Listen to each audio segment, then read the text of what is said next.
50 off. Yes.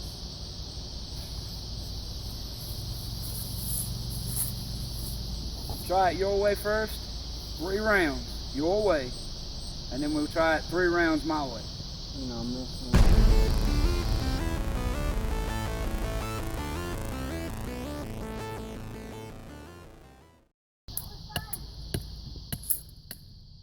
That's what you get back up. That was not bad. Oh, I see smoke. Good. You need some laundry lint there, Radar?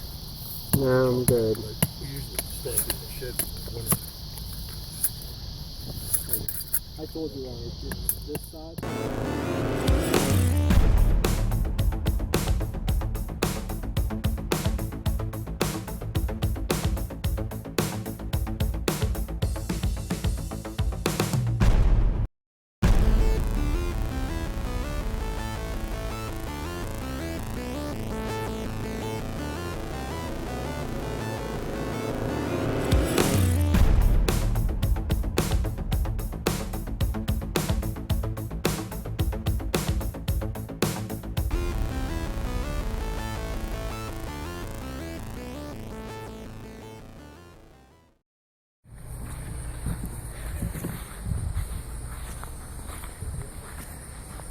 Damn, they're dragging the ground.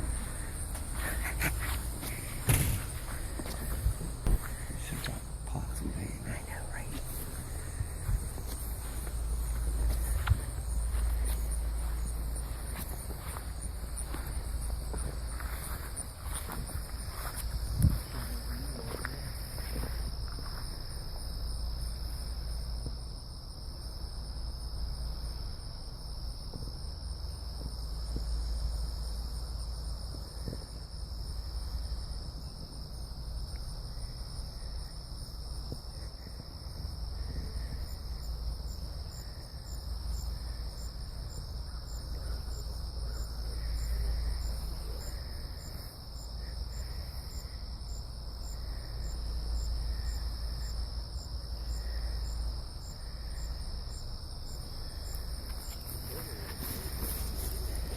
I wonder how much that citation would be. That would get you long.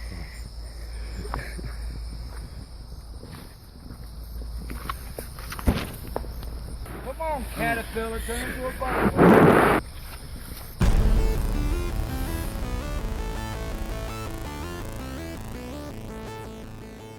See, basic most rifle is just going to be, you know, without this, and this. So you got your butt stock, usually with everybody's rifle that they have here, you got a 4, 5, or 6 position stock, pistol grip, hand guards, magazine well, charging handle, rear sight. In this case, it's a flip up, and everybody here has flip ups. Yours has flip ups. Right. This is your bolt in here, your dust cover. You always want to keep your dust cover closed unless you're firing. This is your forward assist. Both of you have forward assist. I know yours does. Forward assist coincides with these teeth on the side of the bolt. What will happen is, I can get it to do it. It may not do it. It's not going to do it. When you have a round in there, it won't close all the way sometimes. So what you do is, if you get it click, you hit that forward assist and it'll jam that bolt forward by sending a tooth in there to grab these teeth, and it ratchets it up in the battery. The M16A1s did not have this, and they have a model of AR-15 upper. It's called a slick side upper. It doesn't have a dust cover, it doesn't have forward assist, and it doesn't have this lump here. That's a brass deflector. Most everything you'll see now, your standard ARs, they'll have the dust cover, the brass deflector, and the forward assist. And I think the I think the Sporter model that several companies, Bushmaster has a Sporter model. They don't have that on there. There's nothing wrong with that, but I'd rather have the dust cover, the brass deflector, and that. It just helps out. I mean, you can get in a jam or whatever, and it helps. All right, this is your mag release. Of course, your trigger guard, your trigger. This is your bolt release. Bolt release. When you get fired the last round, it's gonna lock open. Your bolt's gonna lock the rear when you get to the last round. All right. So you put your mag in, you hit that and release the bolt. You can use it to lock the bolt to the rear as well by pushing on the bottom part of it. See, I'll pull the charging handle back and I'll push the bottom and push the charging handle forward until it clicks into place. All right, I'll put my magazine in and then I'll hit my bolt catch release. All right, your safety selector sitting level with the ground is safe, and this one's a pictogram. It's got a bullet that's crossed out for safe and a bullet that's not crossed out for fire. You just rotate down. A select fire rifle will have another position. You'll just push it one more click and the arrow, the pointer on the end of the selector, will be pointing to the rear at that other, and that would be select fire. Select fire is usually full auto, 3-round burst. As civilians, we're not allowed to have that unless you pay an ungodly tax to ATF, an unconstitutional tax to ATF to have it. But that's a whole nother session in itself. All right, you got your sling. This is a single point sling. They attach in various different ways. 2-point sling would go from the butt of the rifle to the sling point on the front. But this is a convertible one. I can convert it to 2 points. So. But that's the sling. Flash suppressor. Well, in this case, I don't have a flash suppressor. I've got a basic muzzle device, which is a sound redirector. I get a nice little fireball out the end, but all the sound is projected forward with mine. You've got standard bird cages. I believe yours has a standard bird cage on it. I think so. With a standard bird cage, you can put a bayonet on it if you have a bayonet lug on the bottom of your A2 sight. This I cannot put a bayonet on because it's just too big to go through the ring and the bayonet hill. The way I recommend everybody set their rifle up is absolutely need a set of iron sights. If something were to happen, your batteries die in your red dot, or something happens like an EMP or something, this is no longer going to be functioning because it's electronic. Iron sights are an absolute must. You must be able to shoot with iron sights. They're reliable, they never fail. The only way iron sights fail is to shoot. The iron sights will never fail the shooter will fail the iron sight. Your red dot, this is Aim Point Pro. Really nothing to it. You turn it on, you got 11 different adjustments on this one. A white light.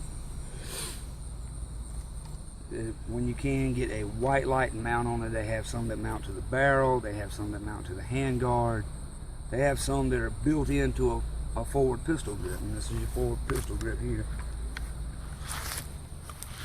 It just makes it easier to manipulate the weapon. In your case, it'll help you out a lot because you don't have to, break and bend your wrist. You can just, you're dead straight, and it gives better control of the weapon. You'll have to have either that other furniture or a rail piece like this. These rail pieces here will go to that. They will bolt onto that furniture. it's going to put it at a slight angle because there's a taper to those. So your pistol grip's going to be kind of canted forward a little bit. I mean, it's noticeable looking at it, but you can't tell it gripping it really.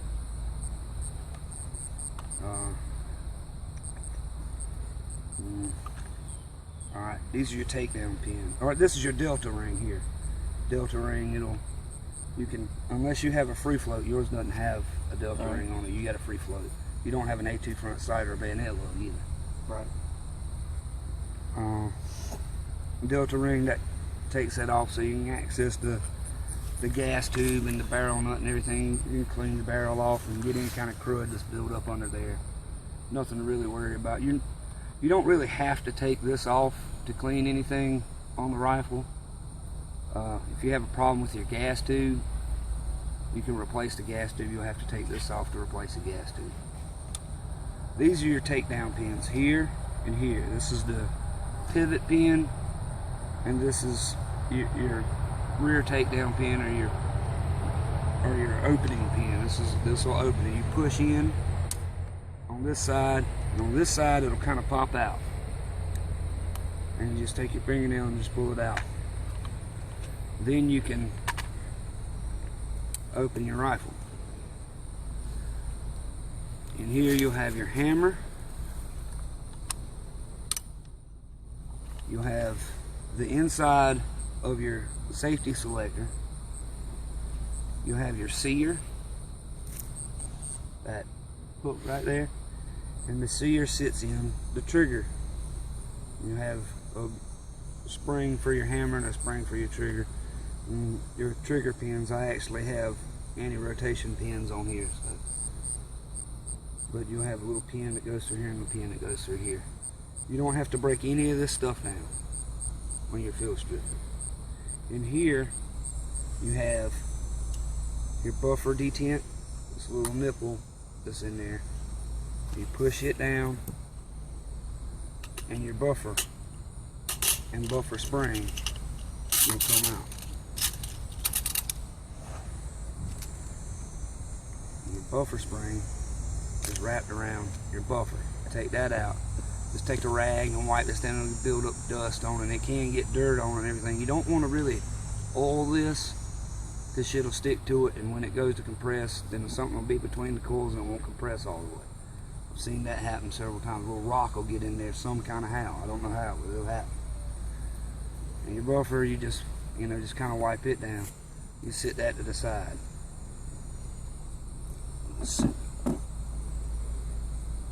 Alright. Then you'll take your hinge pin, your pivot pin, and do the same thing you did with the rear. You just push it through, pull it out. Then you've got your lower receiver assembly and your upper receiver assembly. And this is as far as you'll break it down, as taking that buffer and buffer spring out. The rest of it you leave be. That's field strip. The upper, which is where all the magic happens, you'll pull your charging handle, pull it all, charging handle until it stops, and your bolt will come up. The bolt will come out. You'll pull the bolt out, and that's your bolt assembly. You'll pull down on this and it'll fall out. It's got little ears there that go in a little slot here, and it just slides and rides in there. This is now field stripped, unless you want to take your optic off, which I don't recommend. It can lose zero, but sit that there. That's field stripped completely now. This, your bolt assembly, to take it down,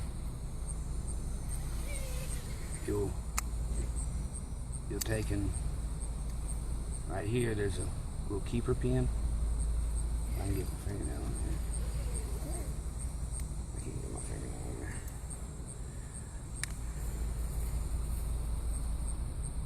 You'll take and you can get a knife tip and put in there. Kind of ease that out. Do not lose this pin. That's a firing pin retainer. Alright. Then you'll see your firing pin back here. You can just turn it and it'll drop out. That's your firing pin. Then you've got the bolt retainer pin. That's this. You got to turn it so it'll clear out from under your gas key. You sit it down. Then your bolt will come out of the bolt carrier. All together, that's known as bolt carrier group.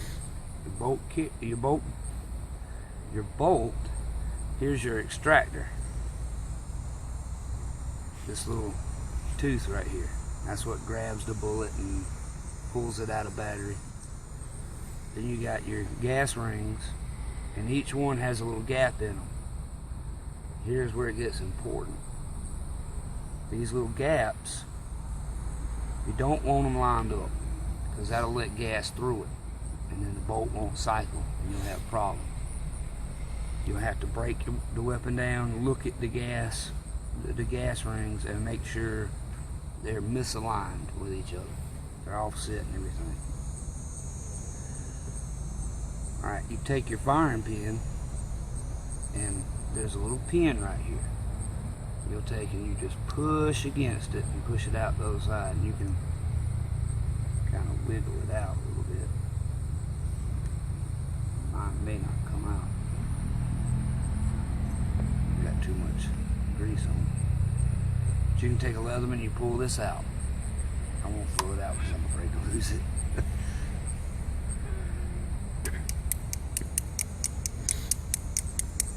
Sometimes it won't go back in. You got to kind of push it in and hammer it in. But then this extractor will come out, and you can clean the carbon out from up under it, because it'll cake up and it'll lock itself open and it won't grab the bullet. And you'll have failure to eject. You'll sit there and be pulling the charging handle, and it still just won't grab it, and you'll have to rod the barrel. You have to lock the bolt to the rear and rod the barrel to get the round out or the brass out. And there's a little spring up under there that's made to the bottom of this extractor tooth, and it stays on there. If you break it down this far, don't take that spring off of there, because it is a royal bitch to put back in place. Alright, here's your extractor. This is part of your extractor. This little plunger here pushes the round out and cocks it against that teeth, and it makes the round go like that out of the chamber. But that's basically, that's it. That's completely broke down. When you put it back together, it's the opposite. With the bolt, you'll want to take it and put it in here. Alright, you got two sides to this hole. One side it won't line up, it won't go in. This basically stupid proof. You cannot screw it up. It won't. It'll either fit or it won't. And see, that side, it won't fit. And I have the hole lined up in this little slot here. So what you do is, if it won't fit, you spin it over, and it drops right in. You drop it in, and you sit there and you spin this, the little pin, back like that, to where it won't come out because it's caught up against the bottom of the gas key. You take your firing pin, drop it down the end of there, and you center it, because it's got to go in the hole in the back of that bolt, and you just drop it down in there. Then you'll take your firing pin retainer key and just wiggle that right in there. Sometimes you got to give it a little twist, and you just push it all the way down flush, and you'll see on this side there's a little hole. You'll see it kind of protrude almost right there. You won't be able to put your bolt back in your upper receiver unless you pull the bolt forward in the carrier. You'll see a lot of guys that have experience with it. They'll take your charging handle, like I said, the little ears on it, and there's two little slots in there. can see them or not, but there's two little slots in there that coincide with these ears on the top part of this. You take it and lay it in there. You put it in the slots and it'll go all the way down flush, and you slide it forward just a hair to where it'll stay in place. You'll see a lot of guys that have experience, military guys, law enforcement guys, and just gun guys in general. They'll take, and you hear that little click. I just slung it forward. It should always, it shouldn't fall forward if you just do it like that, but that's what it should do. If it doesn't do that, lubricate it. You want to lubricate inside that chamber of the bolt carrier, so the bolt you can lubricate through the bolt retainer key, or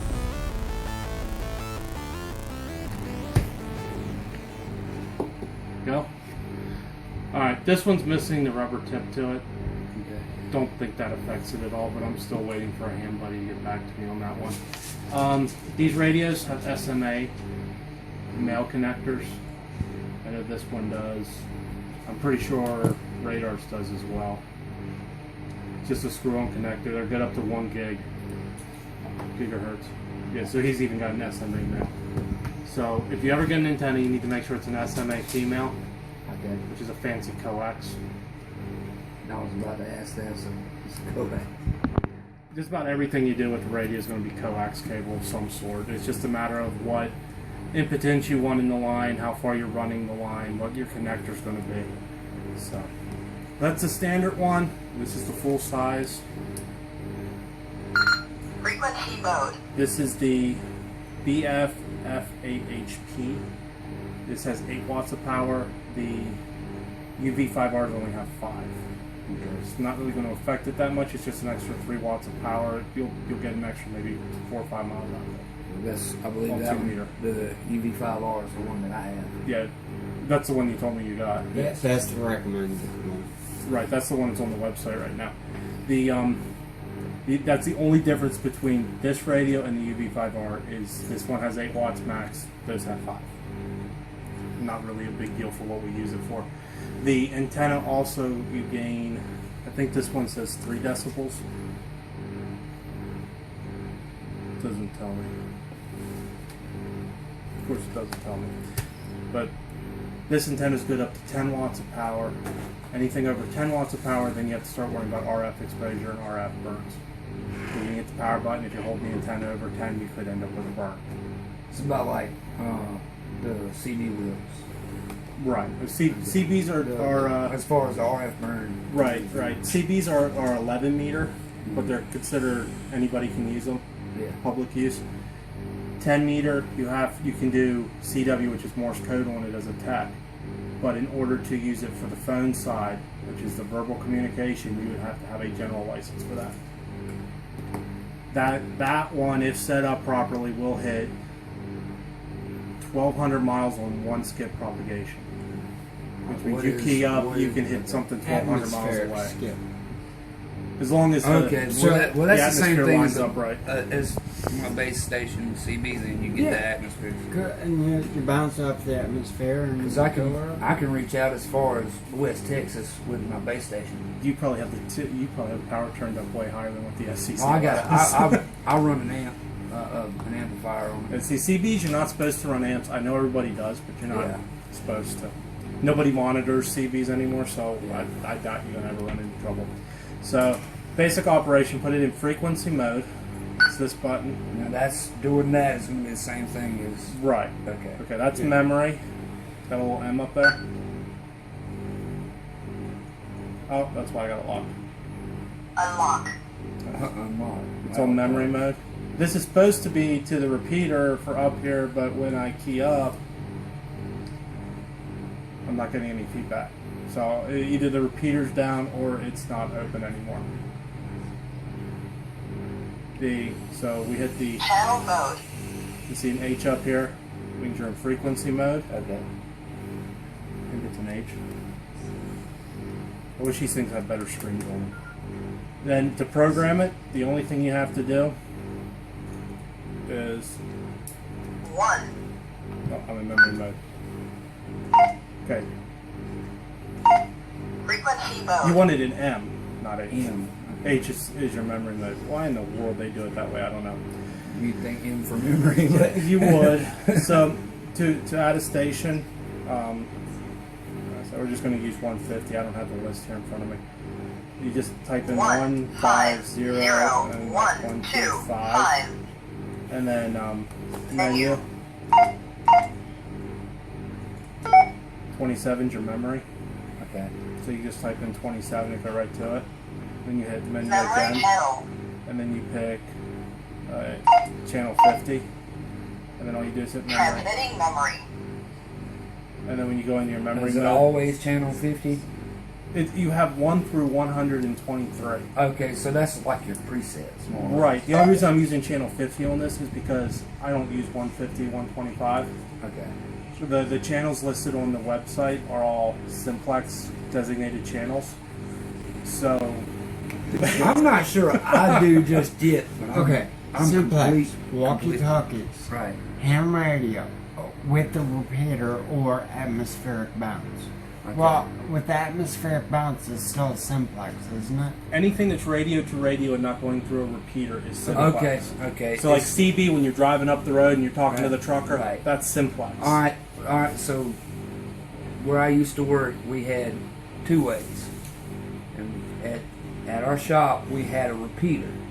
But when you're on channel 1, it would hit the repeater. When you're on channel 2, you got to be right next to the shop to hit the repeater. When we're on channel 2 and we're out on the road, and it would just go radio to radio without using the repeater. So Right. that's simplex. That's simplex. Okay. So what is it called when you're using the repeater? Just repeater Just operation. repeater Or auto. operate. So you're either in simplex, you're either utilizing simplex or you're utilizing repeater. Okay. All right. Now I'm And good. the way Gunny is set the channels up, we're good to go on simplex. Okay. Right, because repeaters are unknowns.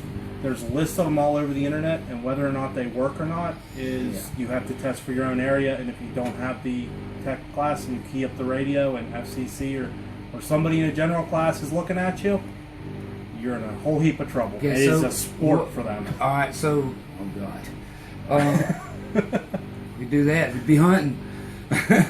You would be hunting. uh, You can't triangulate with this thing though. with you said transmitting, they're probably absolutely going to find you. Right. All right. So keying up just the test. They're For the probably repeater? not going to be able to pick you up. But Okay. but we're saying keying up for just test as just Yeah. Testing that repeater to see Yeah, if you you have can it. do that. Okay. It is a violation of FCC law, but in order for them to triangulate, they have to have a minimum of 3 readings on your location. so It's not the going less, to be. If you're just keying up for a second, they're not even going to notice you're interfering with the repeater. Okay, so yeah, that's because it may even seem like just radio. For all they radio know, I'm thing. so keying if you're not repeater. licensed, Yeah. you can't use repeater. You don't want to be talking on it. Right. All right. When we say use the repeater, we count that as talking on the repeater. Yeah, transmitting. You can listen all day. Hell, you can Okay, listen you to can police. listen if you have Right. the frequency for the repeater. You can listen all day long. Yeah. Listening is not an issue. Okay. All right. Yeah, but I can thought use a you meant scanner you and weren't listen. even supposed. That was repeaters are no if you don't have a lot. Okay, no, now I'm it's- No, they- think of it it'll- like police department, where the police in their cars they have radios. They go back to a central base station, and then I'm not. Sometimes that goes back to.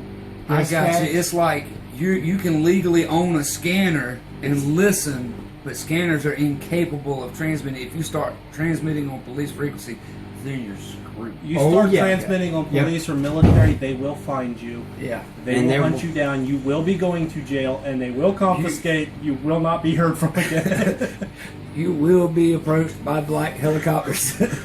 If you're interfering with like a USAF frequency, which they operate in like 60 meter, 160 meter Can band, you we're not even going to be able listen? Are you allowed to listen to military?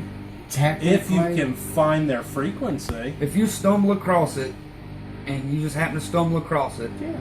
you can Well, yeah, you, but you, like, you can legally listen to it and it's okay. It But you- runs, yeah, or it's you- just frowned upon or something. You can listen into any frequency. Okay. The enemy does, we do, Yeah. the military does. That's why the It's military called uses spying. code. Well, Because you That's can't, why I was asking. now what my, Espionage is illegal. but just listening to it, you're not. Okay. Espionage means you're reporting back to Right, and right. using the term and figure out the codes. You'd have to have the tech license on the 2 meter.